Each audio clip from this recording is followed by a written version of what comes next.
बिस्मिल्लाहिर्रहमानिर्रहीम। अस्सलाम वालेकुम। मैं हूं अली तला चौधरी और आप देख रहे हैं मेरा यूट्यूब चैनल ATC। उम्मीद है आप सब लोग खैरियत से होंगे। 21वीं सदी के स्टार्ट में या पहली दिहाई में बहुत सारे सेक्टर्स और डिपार्टमेंट्स को बूम मिला, डेवलपमेंट हुई और उस सब के पीछे हुकूमत की सरपरस्ती और डेवलपमेंट पैकेजेस थे, जिसमें health, education, media, mass communication, telecommunication, road, infrastructure, agriculture और बहुत सारे दीगर डिपार्टमेंट्स। इन सब को हुकूमत की तरफ से सब्सिडीज, बहुत सारे टैक्सों के अंदर रियायत और छूट मिली। इसमें एक सेक्टर और भी था जो हुकूमत की अदम तवज्जो, बगैर सरपरस्ती के बूम के अंदर रहा और उसने हुकूमत को बहुत सारे पैसे कमा कर दिए। वो है टूरिज्म और हॉस्पिटैलिटी इंडस्ट्री, जिसमें टूरिज्म का ग्राफ पहली दहाई के अंदर नीचे की तरफ रहा, लेकिन हॉस्पिटैलिटी का ग्राफ ऊपर की तरफ जाता हुआ दिखाई देता है। और अब आज के इस ग्लोबल पेंडेमिक के अंदर सब के सब डिपार्टमेंट्स और सेक्टर्स बंद हैं, जैसा कि हुकूमत की तरफ से लॉकडाउन है और ये सब कोरोना की वजह से हुआ। अब इस ग्लोबल पेंडेमिक के अंदर भी सबसे पहले इस टूरिज्म और हॉस्पिटैलिटी इंडस्ट्री के सेक्टर्स ने आवाम की खिदमत के लिए अपने हाथ खोले। हालांकि बाकी डिपार्टमेंट्स ने अपने हालात को मद्देनजर रखते हुए अपने मुलाजमीन की तनख्वाहें भी बंद की और आवाम के लिए कोई खिदमत सर अंजाम नहीं दी। हालांकि दूसरे बरक्स देखा जाए तो हुकूमत ने टूरिज्म और हॉस्पिटैलिटी के डिपार्टमेंट्स के और सेक्टर्स के अलावा सबको इमदादी पैकेजेस, सब्सिडीज और टैक्सेस के अंदर रियायत दी। इसके अलावा रीइंबर्समेंट भी दी। तो अब और उन लोगों ने कोई खिदमत नहीं की सिवाय एक दो मल्टीनेशनल कंपनीज ने, जिन्होंने हुकूमतों को इमदादी चेक दिए और उसके पीछे भी उनकी मार्केटिंग का एक एजेंडा या प्लान था।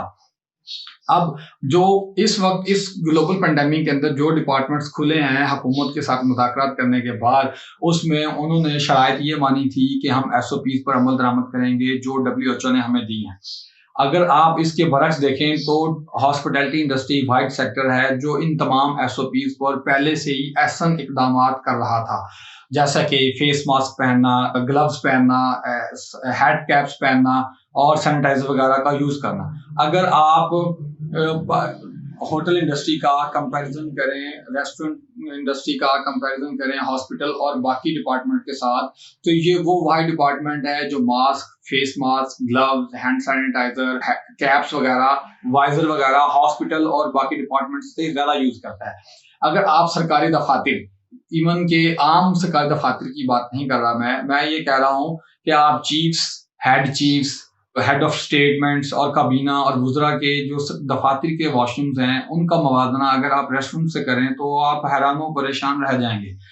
रेस्टोरेंट के अंदर जैसे ही एक कस्टमर गेस्ट वॉशरूम यूज करके आता है तो वहां का डेजिग्नेटेड पर्सन फौरन से वॉशरूम की सफाई सुथराई करता है, इंटरनेशनल कवानीन के मुताबिक हाइजीन और सैनिटाइज करता है। इवन के जो मैंने बाकी दफातर के नाम लिए हैं वो भी दिन के अंदर बामुश्किल 2 या 3 दफा साफ किए जाते हैं। और आज के दौर के अंदर जो दफातर हुकूमत ने या सेक्टर्स खोले हैं, उनके अंदर भी हफ्तों बाद या शायद कोई एक ऐसा सेक्टर होगा जो दिन में एक दफा अपने वॉशरूम साफ करता होगा। अब तो सारे SOPs पर अमल तो रेस्टोरेंट कर रहे हैं और वही रेस्टोरेंट क्लोज हैं। हालांकि इन रेस्टोरेंट्स के जो मालिकान हैं उन लोगों ने स्ट्राइक्स वगैरह भी की, धरने भी दिए, एहतजाज भी किए, इकोनॉमिक्स कॉन्फ्रेंस भी की, चैम्बर ऑफ कॉमर्स से भी बात की, मिनिस्ट्री ऑफ कॉमर्स के साथ भी बात की, लेकिन वो सारी की सारी बात जो जाया रही, उसका कोई खातिर ख्वाह नतीजा ना निकला। अगर हम GDP की बात करें तो पाकिस्तान के बाकी डिपार्टमेंट्स की और सेक्टर्स की भी तरह टूरिज्म इंडस्ट्री का सेक्टर बाकी डिपार्टमेंट से ऑलमोस्ट ज़्यादा है। तीसरे या चौथे नंबर पर इसका GDP के अंदर कंट्रीब्यूशन है। एग्रीकल्चर का जो कंट्रीब्यूशन है वो 22.5% है और वो पहले नंबर पर आता है। और अगर चौथे नंबर पर या तीसरे नंबर पर हम देखें तो 7.6 या 7% GDP के अंदर डायरेक्ट कंट्रीब्यूशन टूरिज्म और हॉस्पिटैलिटी इंडस्ट्री का है और ये सालाना अरबों डॉलर हुकूमत को कमा कर देते हैं। और फॉरेन एक्सचेंज भी, इसका डायरेक्ट फॉरेन एक्सचेंज होता है और वो अच्छी अमाउंट के अंदर होता है।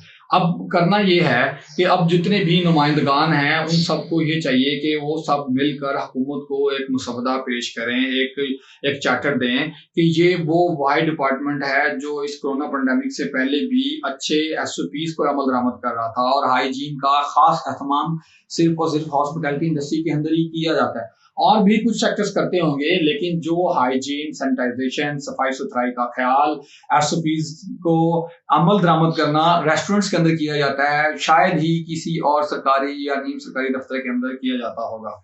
اب ہونا تو یہ چاہیے کہ سارے ریسٹورنٹ ایسوسی ایشن، بینکویٹ ایسوسی ایشن، کیٹرنگ ایسوسی ایشن، ہوٹل ایسوسی ایشن، ٹریول اینڈ ٹورزم ایسوسی ایشن کے نمائندگان کو، مالکان کو مل کے حکومت سے بات کرنی چاہیے کہ ہم اس سے بھی زیادہ اچھے ایس او پیز کے اوپر عمل درآمد کریں گے، اور ہم حکومت کی مدد کرنا چاہتے ہیں۔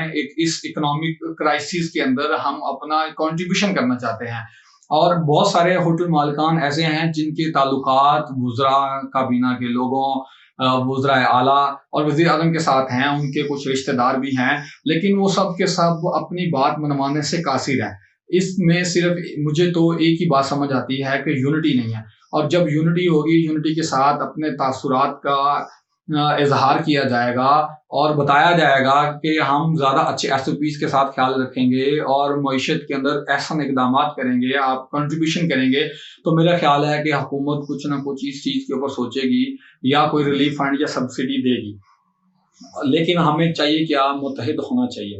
مجھے امید ہے کہ آج کی ویڈیو آپ لوگوں کو اچھی لگی ہوگی، اور میں ناظرین سے ریکویسٹ کروں گا کہ آپ لوگ اپنے سجیشن اور کمنٹس باکس دیں تاکہ حکومت کے ساتھ بات کی جائے، مذاکرات کیے جائیں، اور بہت سارے لاکھوں جو لوگ بے روزگار ہوئے ہیں اس کرائسس کے اندر، اس انڈسٹری کے اندر، بلکہ لاکھوں نہیں کروڑوں لوگ اس انڈسٹری سے ڈائریکٹلی اور انڈائریکٹلی وابستہ تھے، ان کے لیے روزگار کے مواقع مہیا کیے جائیں۔ آپ کا بہت شکریہ۔ اللہ حافظ۔